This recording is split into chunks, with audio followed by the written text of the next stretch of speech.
Buenos días. Hoy es miércoles 19 de agosto del año 2020. A esta hora saludamos y damos la más cordial bienvenida al doctor Gustavo Larrea Cabrera.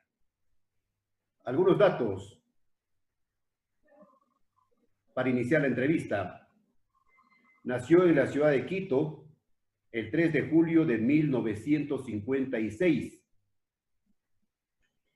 Profesional del derecho, político de centro izquierda, dirigente estudiantil, estratega político, diputado en el período 1994-1996, subsecretario administrativo del gobierno y policía cuando el general Fran Vargas Paso fue ministro, fundador del movimiento Alianza País, desempeñándose como ministro de gobierno en el año 2007.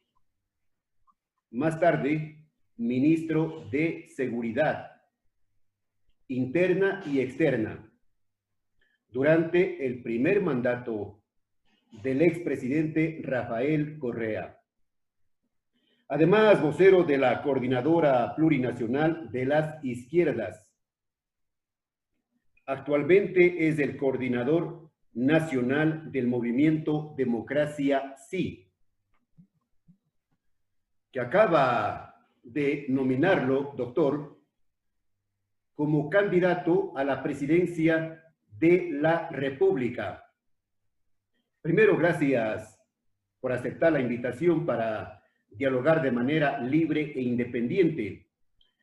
Y le pregunto de entrada, su candidatura es inamovible, irreversible. Buenos días. Buenos días, un gusto poder compartir estos momentos. Primero aclaraste dentro de mi hoja de vida que expusiste que yo efectivamente estudié Derecho, pero no me gradué de Derecho. También estudié Sociología de paso y algunos años de Antropología, pero no logré, no egresé, pero no me gradué. Por lo tanto, no es exacta la información. Esto para aclaración. Segundo, sí, Democracia Sí resolvió el día 12 de este mes, en primarias internas, por unanimidad, la candidatura presidencial mía, de Gustavo Larrea. Sí, esta es la candidatura nuestra, nosotros vamos al proceso electoral, esta es una candidatura que va en firme, no es una chanza nomás, no es un juego. No es una candidatura negociable. No es una chanza, no es pirotecnia, como estamos acostumbrados a ver de algunos líderes políticos. No, este es un compromiso. Democracia Sí ha resuelto enfrentar el próximo proceso electoral con propuestas, con un ánimo de contribuir al país, de arrimar el hombro para enfrentar la crisis, y en este sentido la candidatura es una decisión del movimiento. Y este día sábado tenemos nuestra segunda primaria para designar los candidatos a la vicepresidencia, Asamblea Nacional y Parlamento Andino. Las primarias en las provincias se iniciaron el día 12 mismo y siguen haciéndose en todo el territorio nacional y concluirán el día sábado las últimas primarias que designarán a los candidatos a la Asamblea en cada provincia del país. Doctor, ¿nos puede dar algunos nombres de precandidatos para la vicepresidencia? No aún, porque como comprenderá ustedes, es una decisión colectiva y es el sábado el día en que decidimos. Y más allá de mi posición o lo que yo crea, hay una dirección colectiva y yo respeto el proceso de primarias internas, por lo tanto será la organización y sus primarias las que definan y decidan quién será la o el compañero de fórmula para enfrentar el próximo proceso electoral. Pero ¿cuál es su criterio personal? ¿Debe ser una mujer, debe ser hombre de la costa, de la sierra? Yo creo que nuestro país tiene dos regiones, bueno, tiene cuatro realmente, pero dos con un peso muy significativo, que es la sierra y la costa. Y Guayas es una provincia con mucha fuerza, en el sentido en que es la provincia de mayor número de ciudadanos, y por lo tanto creo que es importante que escojamos a alguien con una trayectoria de honestidad, de servicio a la comunidad, de servicio al país, de la provincia del Maipo. Ese es mi criterio. Sea mujer o hombre, porque eso es una definición importante también, desde luego, pero es una definición nuevamente colectiva. Y que tenga una trayectoria impecable de servicio al país. Así es. Una trayectoria de servicio, de compromiso, gente honrada, no vinculada a esta historia nefasta de la corrupción, gente que tenga, digamos, transparencia en su vida, nitidez en su trayectoria y servicio a la sociedad, al país. ¿Cuándo inicia usted la campaña de manera ya oficial? Bueno, de acuerdo a la ley, la campaña oficial arranca los primeros días de enero. Sin embargo, hay que hacer algunas acciones políticas en los próximos meses, como la inscripción de las candidaturas, y en este sentido, pues, estos meses son meses que ya por lógica, diría yo, y por necesidad de comunicación, la sociedad exigirá a todos los candidatos pronunciamientos sobre temas claves del país y de su futuro. Estamos atravesando la peor crisis de nuestra historia y por lo tanto es importante que las distintas candidaturas nos presenten propuestas y que esta sea una campaña de altura, propositiva, de propuestas y no una campaña de insultos y agresiones. De nuestra parte, nuestra campaña será una campaña transparente, honesta, de propuestas. Jamás en mi trayectoria política me ha caracterizado atacar a alguien por lo que piensa, más allá de que esté o no de acuerdo con su criterio. Siempre he sido respetuoso y lo seguiré siendo en esta campaña electoral. A ver, aclárenos, Democracia Sí irá con su propio candidato a la vicepresidencia o habrán alianzas con otras organizaciones políticas, tanto para la vicepresidencia como para el tema de la Asamblea Nacional?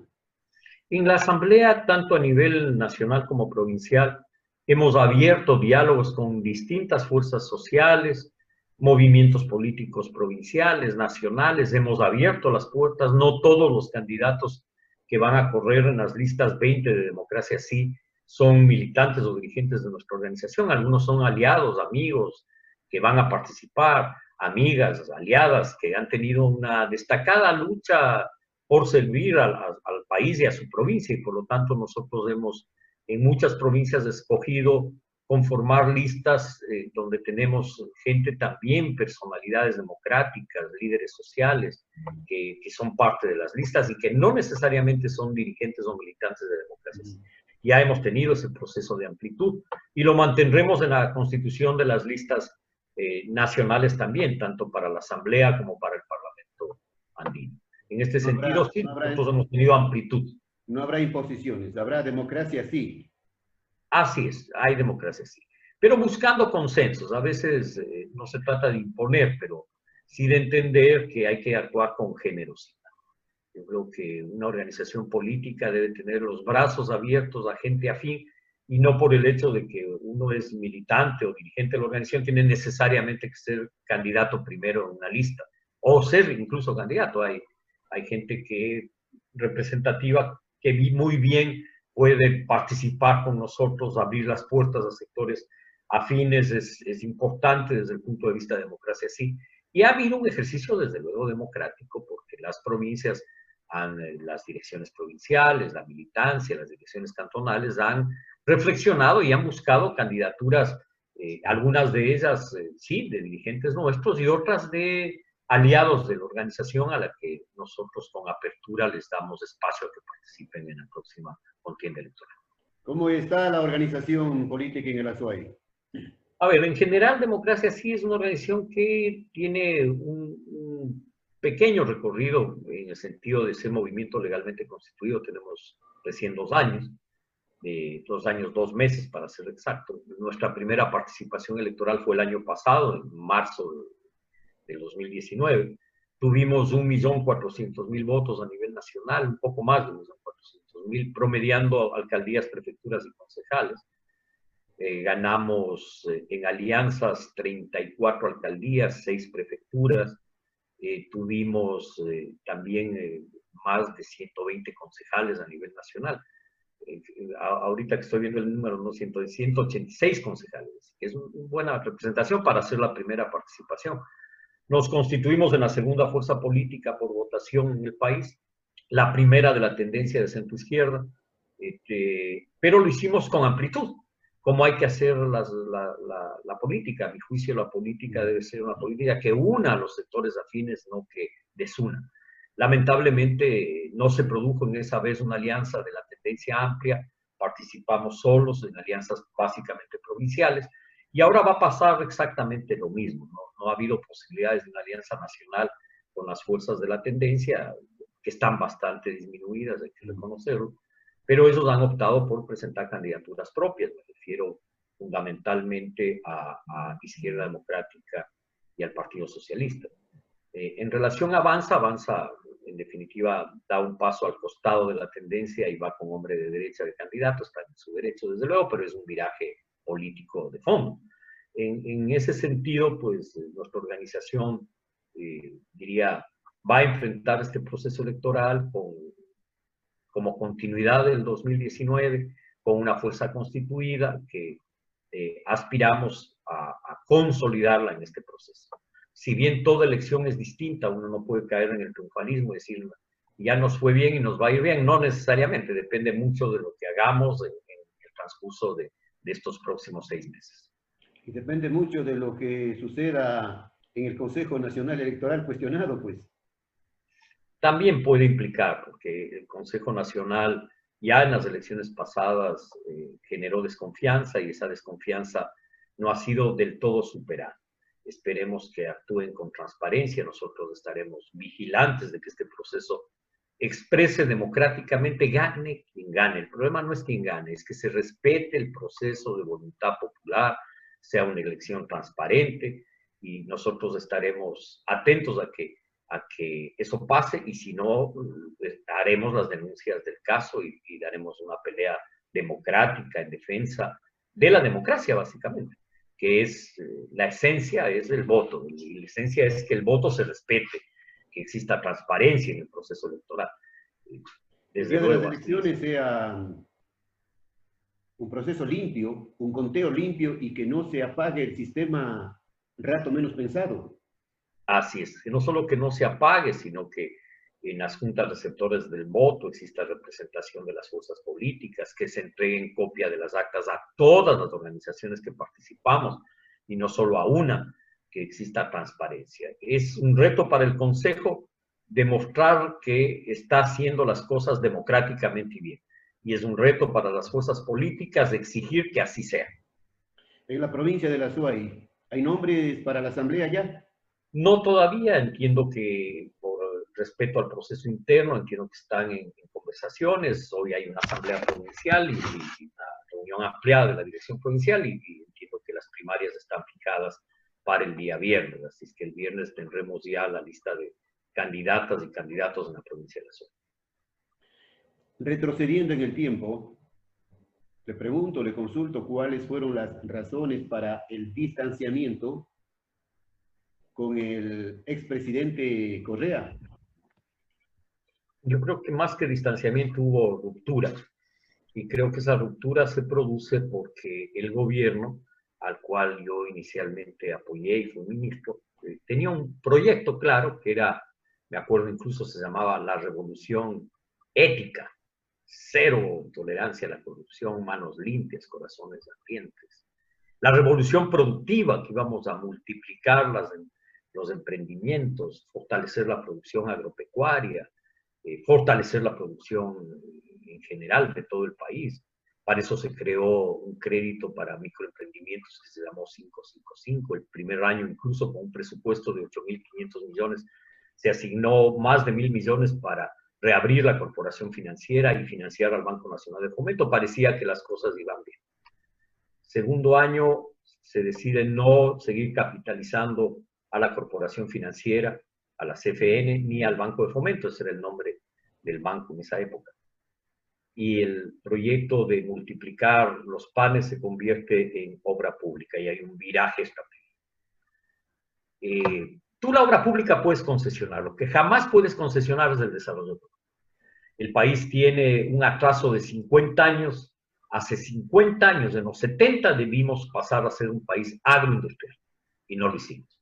Se privilegió generar la llamada industria falsa, el ensamblaje, y no estoy en contra del ensamblaje, ojo, pero eso no nos lleva al desarrollo, nos lleva a generar algunas fuentes de empleo importantes, a atender en parte productos para el mercado interno, muy poco para la exportación, pero en un mundo globalizado nosotros teníamos que pasar a ser agroexportadores. Y me explico por qué. Porque una tonelada de cacao, si lo haces chocolate, vale 12 veces más. Una tonelada de atún, si lo empaquetas, vale 6 veces más. Si la fruta la hacemos compotas de frutas, mermeladas, helados, pasteles, licores de frutas, el valor agregado implica entre 4 y 8 veces más de precio. Además de la cantidad de fuentes de trabajo que se crean. No existe una ley de desarrollo agroindustrial, es un atraso de 50 años, digo yo.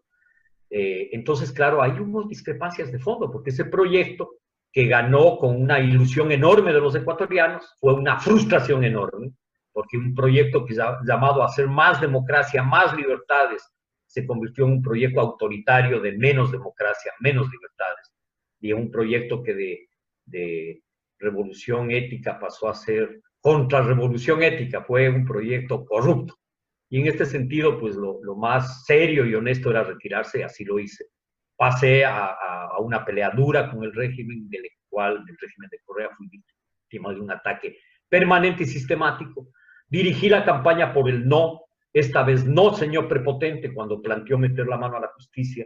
Yo no he traicionado un solo milímetro mis principios de que es posible combatir y erradicar la pobreza, simultáneamente llevarle al país al desarrollo sustentable. Y sigo pensando así, que el derecho a la educación y a la salud son derechos y no mercancías, que los jóvenes necesitan que la educación esté adaptada a la realidad productiva de cada parroquia y de cada cantón, y no el bachillerato unificado que generó y genera frustración de cientos de miles de jóvenes y sus familias.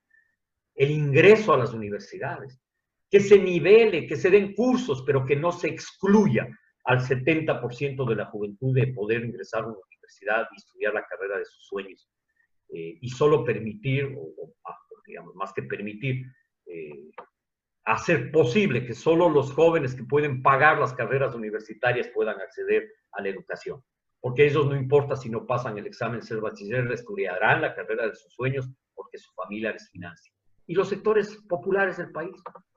El examen de ser bachiller es para el pobre. Y en ese sentido, ese examen debe ser eliminado por cursos de nivelación para que la juventud pueda estudiar la carrera de sus sueños. Por lo tanto, una reforma educativa se cae por su propio peso. ¿Y cómo funcionan sus relaciones con el presidente Lenín Moreno, que se comprometió a implementar el diálogo nacional, la cirugía mayor a la corrupción, pero que hasta el día de hoy no se ha recuperado absolutamente nada? Yo creo que el régimen del presidente Moreno inició dando un paso que a muchos sorprendió, que es su distanciamiento con el expresidente Correa, que se expresó con mucha nitidez en la consulta popular del 4 de febrero del 2018. Frente a esa consulta, Democracia Sí decidió participar activamente. Yo recorrí las 24 provincias, trabajé duro por el sí tuvo una victoria, no digo que fue una victoria de Democracia Sí, sino de muchas fuerzas democráticas, pero sin duda Democracia Sí fue la más activa. ¿Por qué? Porque implicaba terminar con la ley de plusvalía, avanzar en la independencia de las funciones del Estado, avanzar en la libertad de expresión, opinión, avanzar y dar un corte a la idea de que la elección debe ser indefinida, la elección de dignidad, sino la elección por un solo periodo para que haya renovación democrática. Y nosotros apoyamos esa consulta. Fue un paso importante de reforma política. Pero creo que ahí el gobierno se quedó. Yo creo que el gobierno debió impulsar más reformas políticas, la reforma ética, como parte de la reforma política, un Estado austero, contratación pública, pública, no secreto de Estado. La contratación tiene que ser pública, transmitida en línea, sea un contrato de $1.000 o de $1.000 millones, con acceso a los medios de comunicación, de la ciudadanía y desde luego de los organismos de control del Estado. Eso no se avanzó. No se avanzó en devolverle a la Contraloría la facultad de hacer el examen previo a la contratación pública. No se avanzó en la reforma económica, en la reforma del sistema educativo, en la reforma de salud pública. Creo que esos fueron los atrasos del gobierno, del cual Correa ha dicho que yo soy asesor. No, se equivoca Correa. No soy asesor de ese gobierno. Si fuese así, hubiéramos impulsado las reformas de las que hablo. Nunca fue asesor del presidente Moreno. No, jamás. No. Nunca tuvo oficina en el despacho presidencial. No, eso es un cuento. Jamás he tenido oficina yo en el despacho. He ido a la presidencia 3 o 4 veces en estos 3 años, igual que fui 3 o 4 veces cuando Sixto fue presidente, igual que fui con Palacios 3 o 4 veces, o con el doctor Gustavo Noboa, a conversar temas de interés del país. Y lo haría si es que alguien me invita a conversar y a dialogar, desde luego que dialogaría. Pero eso es una cosa, y otra cosa es ser asesor y menos responsable de lo que hace un gobierno. Pero si fuese así, sería un hecho público, hubiese sido ministro de Estado, hubiera impulsado las reformas de las que he venido peleando conjuntamente con el pueblo ecuatoriano por décadas. Por lo tanto, no. Lamentablemente creo que el gobierno le faltó sentido de la urgencia. ¿Pero mantiene amistad con el presidente Moreno usted? Mantengo una relación, digamos, de amistad, de respeto, igual que el respeto al expresidente Palacios, al expresidente Noboa, de los cuales he mantenido una amistad, lo que no me hace responsable de lo que hayan o han dejado de ser. Tampoco le aconseja nada.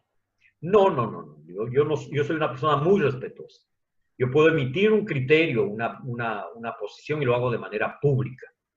Pero jamás yo le he dicho a un presidente, cualquiera que esté así, lo que debe hacer o dejar de hacer. Le he dado una opinión pública, no más que eso.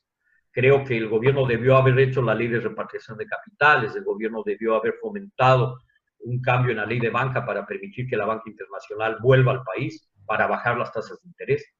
Y creo que el gobierno no lo hizo, y el gobierno tiene todo el derecho de hacer lo que quiera, pero nosotros los ciudadanos también tenemos el derecho de impulsar nuestra crítica cuando se cometen errores.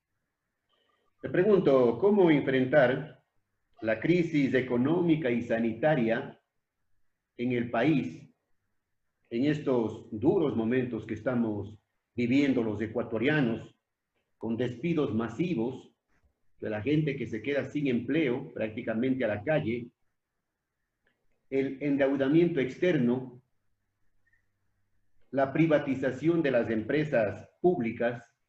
Sabemos que está ya a la venta el Banco del Pacífico, por ejemplo, concesiones mineras, petroleras, y el deterioro de los niveles de salud y educación que son claves para un país. Creo que estamos en la crisis más profunda de la historia. Y como en ninguna crisis, como en ninguna, los que más tienen no han contribuido con un solo dólar. Terrible. El Parlamento y los líderes políticos con representación parlamentaria le dieron espalda al pueblo ecuatoriano. Por primera vez. Siga. Adelante. Por primera vez en la historia, cuando algunos líderes incluso salieron a los medios a decir: hay que ser solidarios, el que más tiene más debe contribuir a la crisis. Sin embargo, el Parlamento no ha aprobado ninguna ley que implique que contribuyan con un solo dólar. Y no me refiero al microempresario, al pequeño, al mediano, me refiero a empresas que tuvieron utilidades de 30, 60, 80, 100 millones de dólares del año pasado. Me refiero a los que tuvieron utilidades de 6, 8, 5, 3 millones de dólares. Que no influyen ni inciden en la marcha del aparato productivo. Son utilidades que se sacan. Algunas pueden reinvertirse en otros negocios. Ahí debíamos tener una ley, un impuesto que obligue a esos sectores a pagar un porcentaje de sus utilidades para enfrentar la crisis. Eso no se hizo. Y en eso tienen responsabilidades todos los que se negaron a eso. Primer grave error. En la peor crisis de la historia de la nación, también salen cosas positivas. El sector agropecuario mantiene la dinámica económica de la nación. Por eso es que una parte importante de la seguridad alimentaria se mantiene. Se mantienen exportaciones. ¿Qué piensa a propósito de estos temas, de la presencia de los buques chinos depredando la cuestión del mar territorial? Una barbaridad. Yo creo que fue un error histórico haber cambiado las 200 millas por las 12 millas de mar territorial, un retroceso de la nación, como hubo retroceso en la educación, como hubo retroceso en el sistema de salud.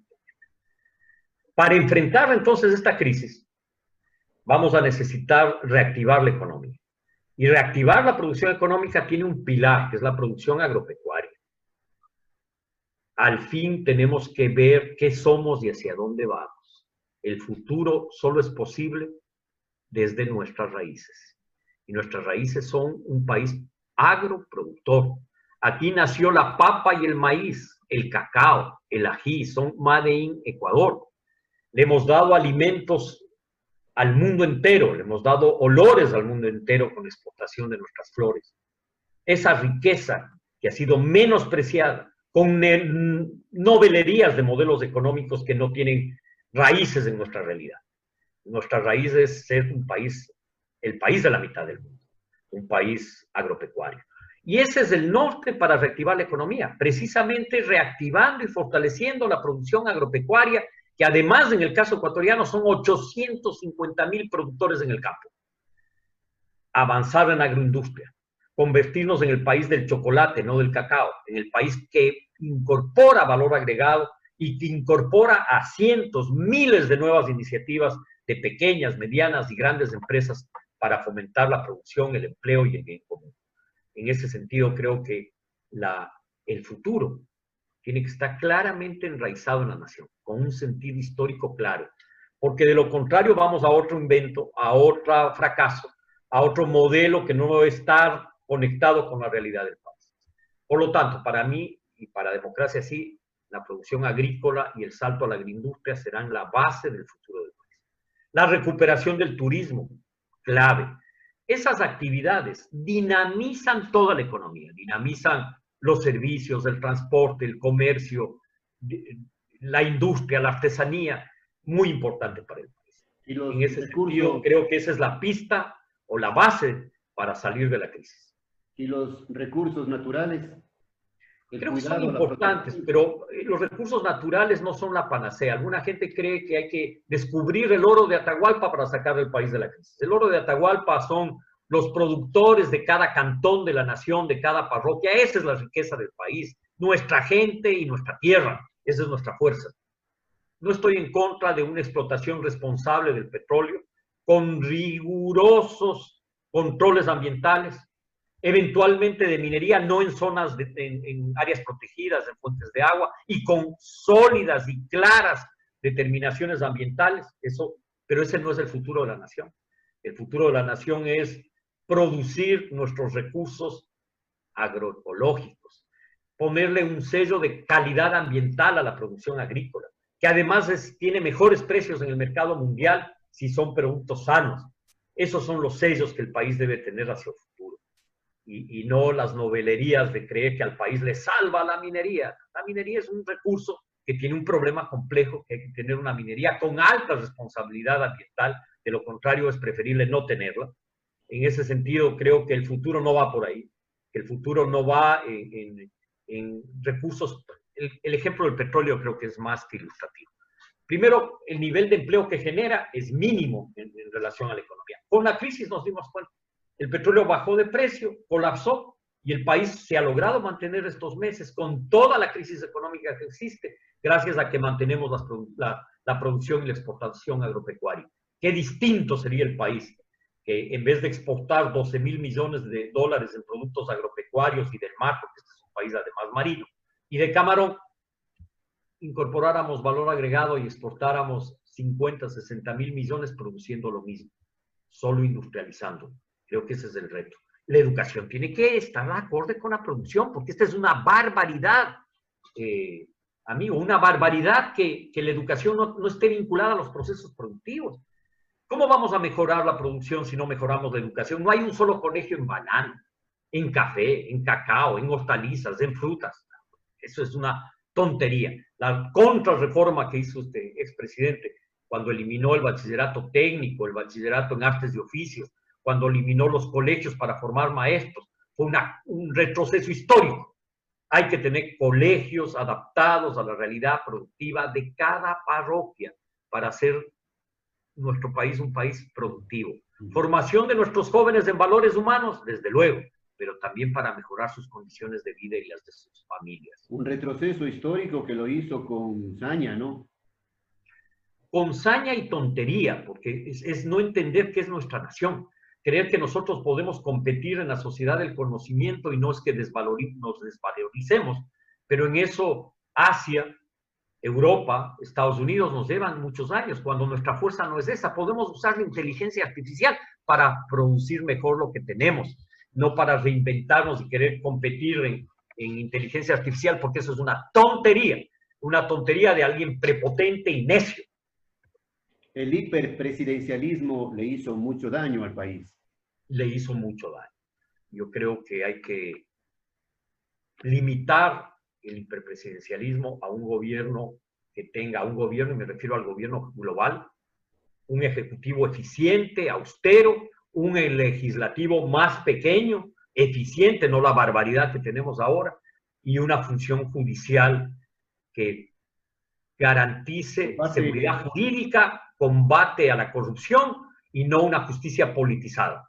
Lo otro del Consejo de Participación Ciudadana y que es una función del Estado, la función electoral es una ridiculez. ¿Comparte el criterio de las dos cámaras? Sí, a mí no me parece interesante ese criterio, pero que sea democrático, que no viole la Constitución y el derecho internacional, básicamente, en el sentido de que no existan condiciones para ser senador o diputado, que no sean sino el ser humano con derechos y nada más. Pero No preparados ponerle requisitos de ninguna naturaleza. pero preparados. Es decir, lo que pasa es que hay violas el derecho de participar y eso es inconstitucional y el derecho internacional te va a decir no, porque no es así. El pueblo tiene derecho a escoger y ser candidato. Esperemos que escoja bien, desde luego, y que sea gente preparada la que llegue, pero es el derecho a ser candidato, es un derecho. No le puedes restringir a alguien. Es como decir, diría, limitar cualquier derecho, a mi juicio, es un error. Su ex amigo, su ex compañero, el ex presidente Correa, ahora quiere ser vicepresidente de la República. Sí, pero la Constitución establece que que no existe reelección y el problema del vicepresidente es que su función fundamental es reemplazarle al presidente. Por lo tanto, no viendo reelección, él no puede ejercer ese puesto porque no puede sino ejercerlo solo 2 veces y ya lo ejerció. Y además porque tiene un problema con la justicia, tiene una orden de captura, tiene que presentarse a inscribir su candidatura presencialmente al CNE. Yo fui lanzado el 12 de agosto como candidato presidencial por decisión del Movimiento de Democracia. Sí, tengo que ir al Consejo Nacional máximo hasta el 22 a registrar presencialmente mi candidatura. Igual tiene que hacer cualquiera. Y desde luego él no lo puede hacer o si lo hace se entregará a la justicia. Pero en el Consejo Nacional Electoral todo puede suceder. No puede suceder todo, es decir, es una exageración. No es así. Hay unas reglas que dicen que tiene que haber presentación del candidato o candidote directamente en el CNE y registrarse. Le pongo mi ejemplo, yo tengo que registrarme hasta 10 días después del lanzamiento de la candidatura y es presencial de acuerdo al reglamento. ¿Cómo? Personalmente. Personalmente, eso es indelegable. No puede delegar ni enviar la... No, yo estoy ahorita en la ciudad de Guayaquil, conversé ayer con el CNE para ver si podía hacerlo en Guayaquil. No, tengo que hacerlo como candidato nacional en Quito, en el CNE, con previa cita. Y ahí se la cita, voy a inscribirme. Igual tiene que hacer todo y él no puede, simplemente es pirotecnia. Es como la pirotecnia de el gran diálogo nacional y no se dialoga con nadie. No, las cosas tienen que ser serias. Y aquí no, aquí lo que hay es una pirotecnia de Rafaelito y su combo. Finalmente, ¿cuál considera usted que será la clave para el éxito de su campaña electoral para convencer al electorado y que sea el próximo presidente de este país? Propuestas serias, firmeza, amplitud, sensatez en las propuestas, compromiso de transformar el país. Y le voy a decir algo, esa transformación del país la haremos si soy presidente, pero contribuiremos a ella igualmente si no lo soy. No creo en la vanidad, creo que ya basta de los líderes mesiánicos, vanidosos. Hay que servir al país con humildad desde el puesto en que el país le dé. El pueblo elegirá democráticamente el 7 de febrero. Esperemos que sea democráticamente, desde luego. Como todo aspirante, aspiro a ganar las elecciones. Así es. Pero básicamente para servir al país, no por ego. Yo no es que nací pensando de niño, de joven, voy a hacer esto, el otro, no. Yo he peleado toda mi vida, me incorporé a la lucha social muy temprano, a los 15 años, en la lucha contra la dictadura militar. No he dejado de pelear toda mi vida. Lo he hecho por convicción, jamás por acomodo.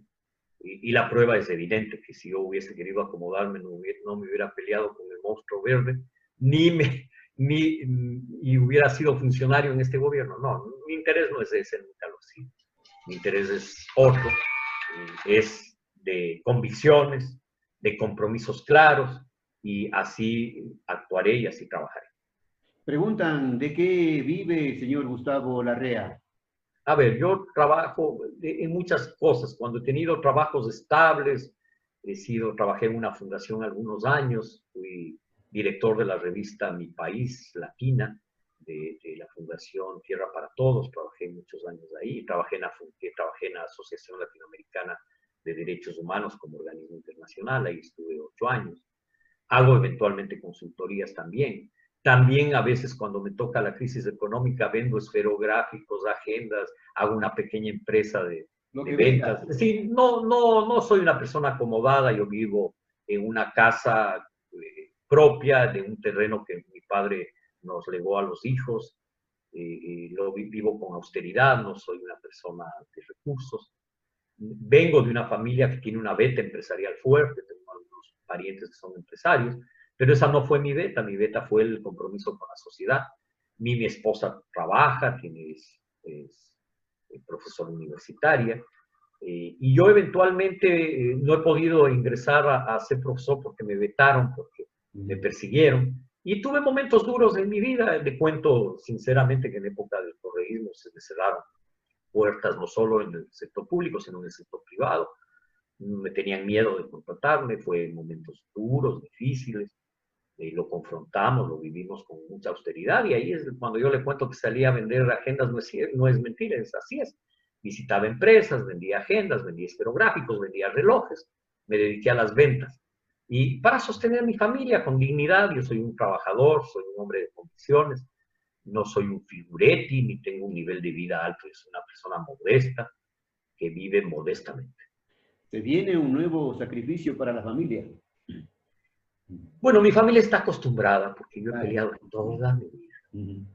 Me acuerdo la pelea contra la dictadura militar, cuando nació Democracia Sí, dictadura no. Nació la idea de Democracia Sí. Peleé contra la dictadura, vino el gobierno de Jaime Roldós, del cual trabajé con él un tiempo. Formamos la Asociación Latinoamericana de Derechos Humanos. Después de eso me integré a la educación bilingüe intercultural, fundé el primer colegio quichua-castellano en toda la sierra. Trabajé en los Andes, comunidad por comunidad, llegamos a tener alumnos de 320 comunidades. Peleé por la educación bilingüe, creo en la inclusión social, creo que un mundo distinto es un mundo inclusivo, que no se puede discriminar a nadie por nada, ni por color de la piel, ni por que sea mujer, ni porque sea niño, anciano, discapacitado, etc. Es absurdo. El mundo que viene es un mundo de inclusión. Esa pelea la ganamos ideológicamente. Difícil que alguien sostenga ahora la exclusión, tal vez Trump, y algunos Trump ecuatorianos, y algunos Bolsonaros, iba a decir Bolsonaro, pero la inclusión social va, y esa ha sido la lucha de toda mi vida y la seguirá siendo hasta el último día de mi vida. Bien, gracias por concedernos la entrevista, el tiempo, las opiniones, sus criterios. Siempre digo, el público sacará sus propias conclusiones. Le deseo que tenga muchos éxitos en este nuevo proceso electoral y ojalá podamos en una próxima seguir dialogando sobre los temas de la vida nacional y, por qué no, algo también de la vida internacional. Desde Un siempre. gran gusto haber dialogado contigo, un honor para mí y siempre a las órdenes. Muy Desde buenos. siempre y hasta siempre. Muchas gracias.